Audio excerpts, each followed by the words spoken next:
I received an album this week called Never Stopped Loving You, which is a tribute to a young Cork singer-songwriter, Tom O'Regan, who sadly died just short of his 30th birthday.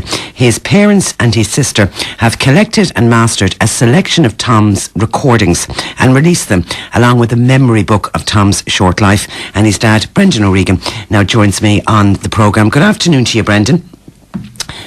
Good afternoon, Brendan. Are we there? Can you hear me? I can hear you now. Sorry, the wrong button press. Good afternoon to you. You're welcome to the programme. I have to say, I sat down yesterday while listening to Tom's album and flicking through the memory book that you put together. It's such a sad story. So, Brendan, can you start by explaining to listeners what happened to Tom and the circumstances of his death? Sure, yeah. Tom was a healthy, fit, 29-year-old man. He trained regularly. In fact, he was a bit of a guy who went to the gym sort of 2 or 3 times a week, swam, played hockey, played rollerblading, capoeira was a thing he was passionate about, and fit, healthy man. He was living in Singapore, working in Singapore, and he went to sleep one night and never woke up, died in his sleep. So... And how did you and the family find out about his death? Well, we'd been out with him, actually, funnily enough, the previous Monday. And we had dinner with him on Monday night before we got our plane home. And we got a phone call at 10 to 6 on Saturday morning from the Irish Embassy telling us that Tom had passed, yeah? Goodness me. And how long had he been in Singapore? Was he there? He'd been there 14 months, and he was due to stay for another year or so, yeah? And enjoying life and loving Singapore. Sure. Loving his huge circle of friends.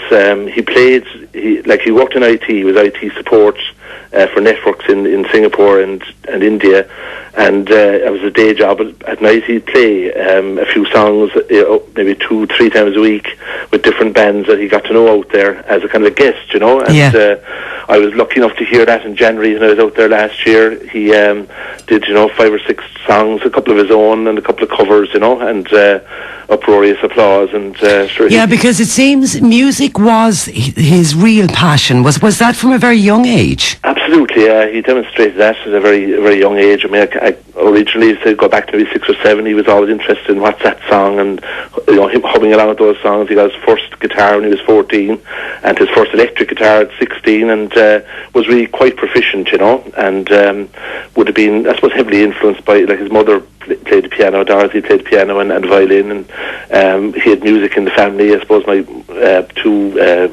his two uncles, Chris and Pat Herring Ahern, would be well known in Irish music circles and in contemporary circles, and Chris runs the Stefan Nefa sound and music management course, and was also achieved fame in Stargazers, so he had that around him, I suppose, as influences. Plus there was a lot of music in the house. We always had music and he sounded like the type of guy, Brendan, who travelled the world with a guitar on his back. Absolutely, yeah. Music is a great language, it bridges all cultures, and you can fall in easily with different bunches of people if you can play anyway proficiently at all, Okay, so take me up to why and when did you decide to master a selection of his music? Because the music is stuff he'd written himself. Yes, well, when he died, obviously all his stuff came back, and I know he'd been recording. We had some samples and things that he'd done here at home before he went out even, and we knew he was working away on stuff, but we didn't realise quite how much was there.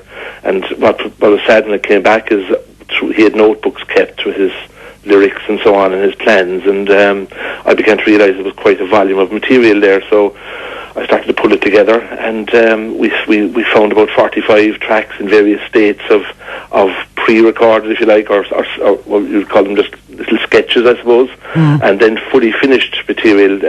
And I said, look, let's put a sample of all those together on a CD and put that out as a memorial. Instead of a memorial card, we'll do a memorial CD and try and capture some of his life and the essence of Tom, It's terrific. It really, really, really is terrific. And then you put the memory book together. Now, that must have been very difficult for all of you it contains wonderful photographs and some very poignant quotes from Tom over the years. Yeah, indeed. He had, I suppose, in the last couple of years, he'd quite an online presence with his Facebook and MySpace and website, Songwriters Diaries, and a lot of those quotes came from there, And when we started trawling through stuff, they were kind of reflecting reflecting Tom really. So we pulled those out and put them together with the pictures to sort of capture him a bit, you know, and try and keep his memory alive. I guess that's and of course what you also want to do is to try to raise awareness of sudden cardiac death, which is sadly what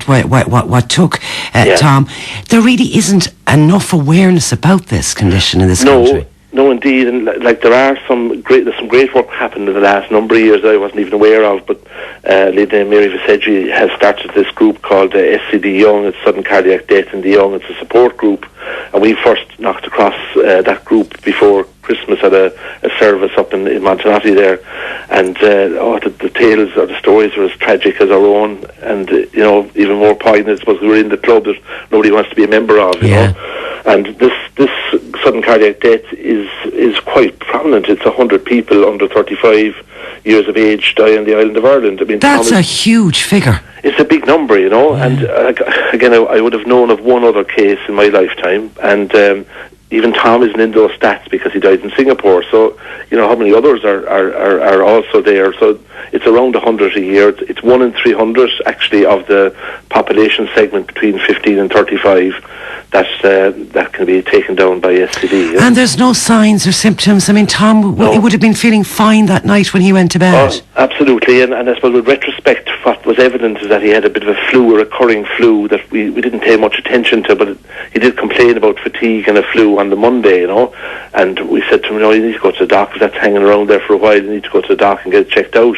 But he was functioning and normal and happy. And this, unfortunately, seems to be a feature of viral myocarditis, a flu-like symptom that people exert, and when after a bit of exercise or whatever, it just makes it worse. And it would affect, like, say, for example, Gaelic football player now, Conor McAnally was one of those. Yeah, and I think it brought a lot of profile to it, which, and that's what we need to do. We need to talk about this more. We need to focus on it more. There needs to be more media attention. Indeed, without scaring the daylights out of people, it does need to be looked at. If you have a history in the family, or you have this recurring flu you can't shake off as a youngster, get it checked out and get it looked at. And get the screening programs are starting to get up and going. There's a private screening program now running in Cork, and there's 2 in Dublin that are immediately available to any family that's had a sudden cardiac death.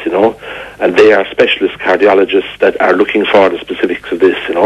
And can something be done about it?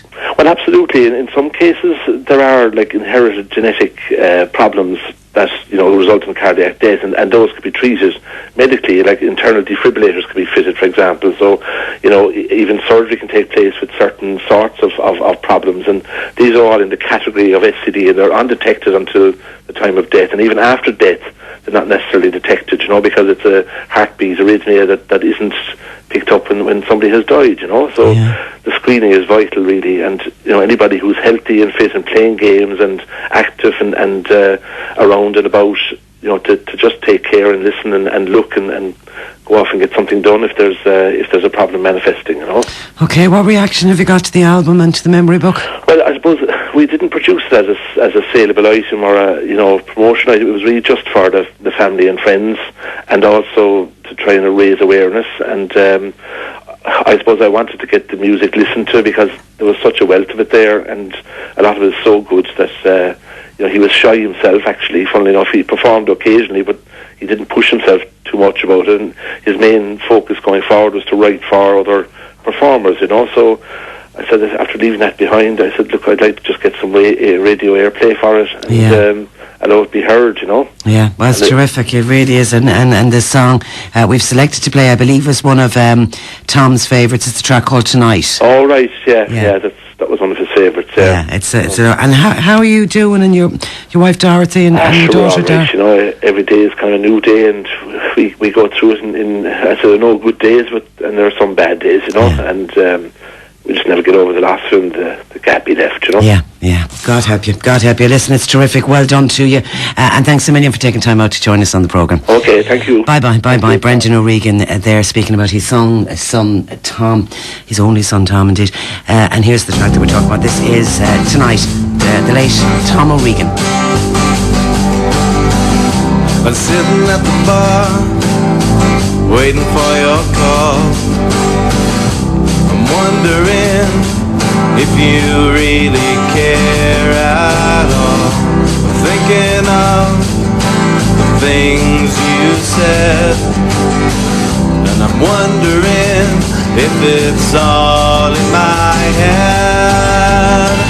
I don't want to walk away, but I don't want to stay here without you. I don't want to walk away, but I don't want to stay here without you.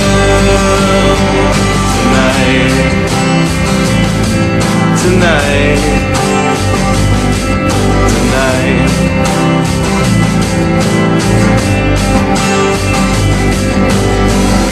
it's easy to get lost in illusion when you are caught in confusion.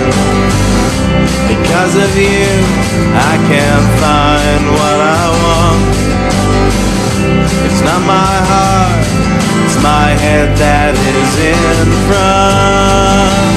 Now I don't want to walk away, but I don't want to stay here without you. And I don't want to walk away, but I don't want to stay here without you. Tonight, why don't you make clear what we're doing here tonight?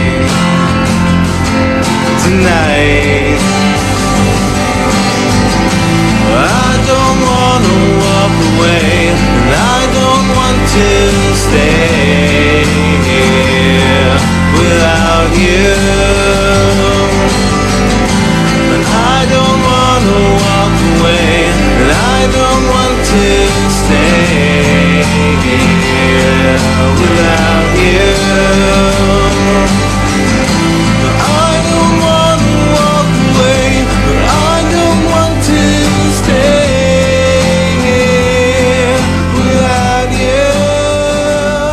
There you go, that's the late Tom O'Regan, who sadly passed away in his sleep in Singapore in June of last year. And well done to his dad, Brendan, joining us on the programme, and with his wife and Tom's sister, who put, they found all of the songs that Tom had been recording over the years, and found on his PC, on his iPhone, and then mastered them and put them all together in that special album along with the memory book. As I say, they're not selling it. I mean, it's purely been done for the family and friends, but well done. Such